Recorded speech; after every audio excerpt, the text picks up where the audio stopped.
एक गर्म दोपहर को सम्राट अकबर के भव्य दरबार में मंत्रीगण अपनी अपनी जगह पर बैठे थे। संगमरमर का फर्श ऊंचे मेहराबों से आती सुनहरी धूप में चमक रहा था। सम्राट अकबर अपने सिंहासन पर शांत और विचारमग्न बैठे थे।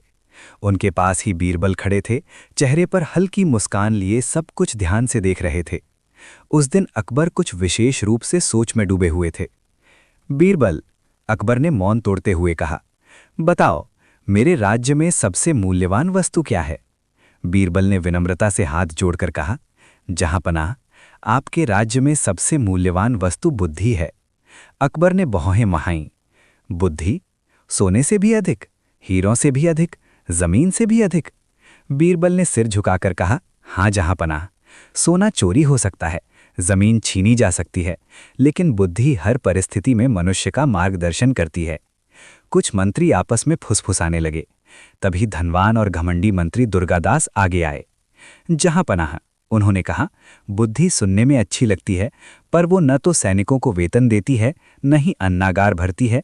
ये काम धन करता है। अकबर मुस्कुराए, तो तुम्हारा मानना है कि धन बुद्धि से अधिक मूल्यवान है? बिल्कुल, दुर्गादास ने आत्मविश्वास से कहा।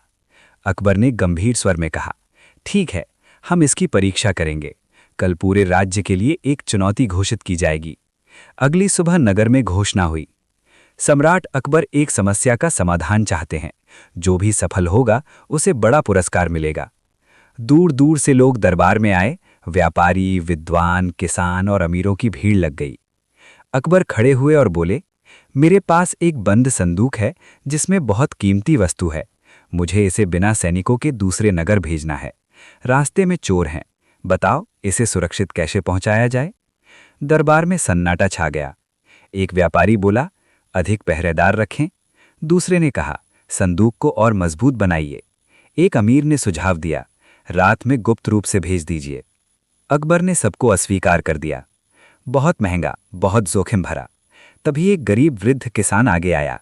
उसके कपड़े फटे थे, पर आंखों में आत्मविश्वास था। जहांपनाह, क्या मैं कुछ कह सकता हूं? अकबर ने स्नेह से सिर हिलाया। किसान बोला, ये घोषणा कर दीजिए कि संदूक खाली है। चोर उसी वस्तु को चुराता है जिसे वो कीमती समझता है।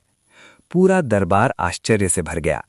अकबर प्रसन्न होकर बोले, सरल और बुद्धिमान उत्तर। उन्होंने बीरबल की ओर देखा और मुस्कुरा दिए। किसान को पुरस्कार दिया गया और दरबार विसर्जित कर दिया गया। उसी दिन बाद में अकबर ने बीरबल को बुलाया। बीरबल, उन्होंने कहा, आज बुद्धि ने विजय पाई, लेकिन दुर्गादास अब भी धन को श्रेष्ठ मानता है। मैं उसे बिना अपमानित किए सीख देना चाहता हूं।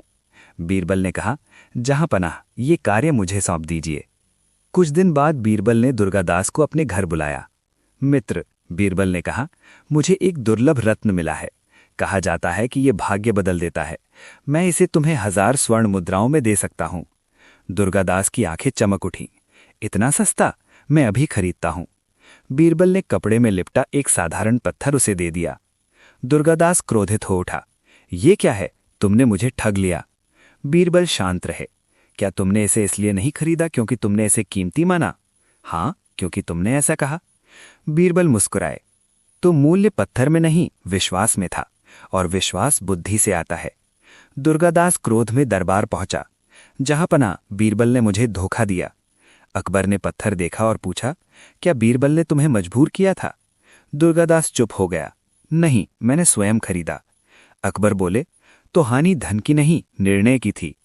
फिर अकबर ने पूछा, बताओ दुर्गादास, तुम्हारा धन क्यों गया? धन की कमी से या बुद्धि की? दुर्गादास ने सिर झुका लिया। बुद्धि की जहांपनाह। अकबर मुस्कुराए।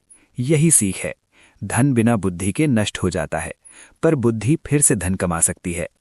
उन्होंने बीरबल को आदेश दिया, स्वर्ण लौटा दो। बीरबल ने तुरंत लौटा दिया।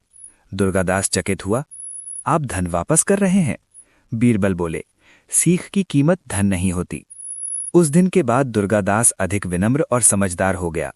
वो निर्णय लेने से पहले सोचने लगा। और इस प्रकार अकबर और बीरबल ने पूरे राज्य को ये सिखाया कि सच्चा खजाना हमारे पास क्या है इसमें नहीं, बल्कि हम कैसे सोचते हैं इसमें छिपा होता है।